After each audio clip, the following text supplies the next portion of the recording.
I was born Udo Schone in the south of Dresden in Germany, the son of Gerd and Elfriede.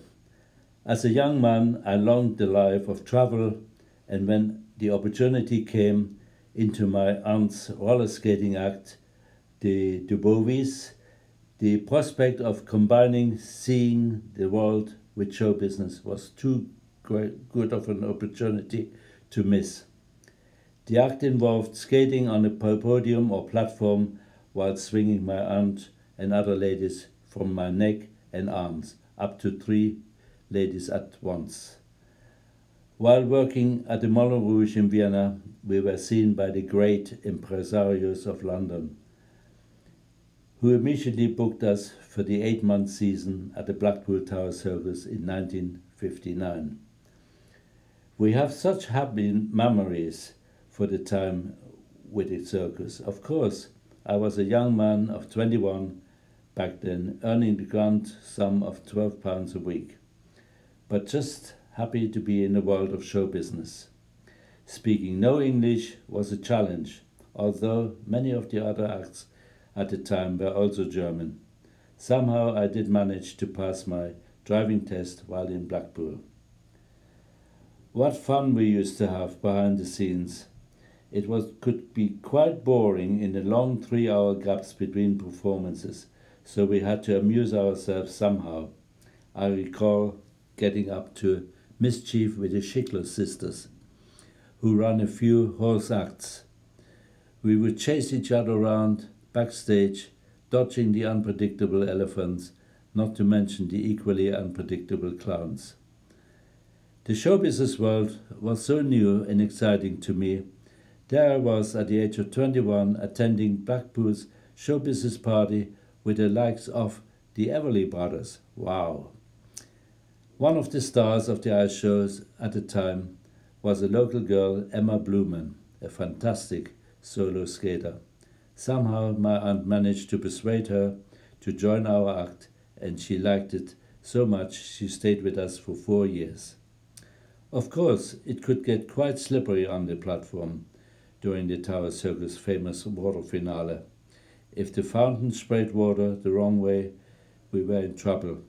We did skid off the platform a couple of times when our wheels were out of control, ending up knee-deep in the water.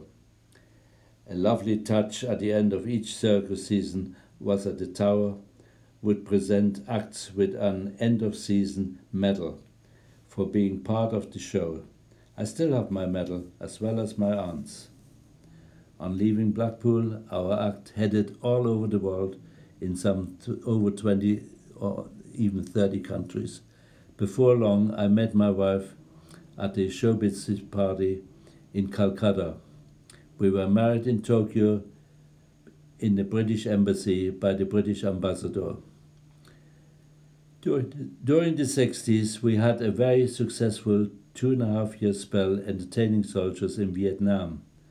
I was tasked with keeping a steady stream of performers in the show. I even auditioned Phil Collins' sister, Carol, for our act, but her mother wouldn't allow her to travel. We spent 6 years in the Far East. It was very lucrative out there, so soon we had enough money and returned back to England to start our family. I continued with my skating act until the late 70s. One of the favorite features of our act was where we would select an audience member to be spun around. I once selected Bernard Delfont out of the crowd, much to the amusement to his friends. At the same time, at the same show, I selected Douglas Bader, the great flying ace who had lost his legs in a war. I hadn't realized who he was and didn't know he had 2 false legs. After being spun around, he coped much better than anyone else whose legs usually turned to jelly. Our act lent itself for the performance in pantomimes, and we enjoyed performing in Sleeping Beauty with Billy J. Kramer and Max Wall.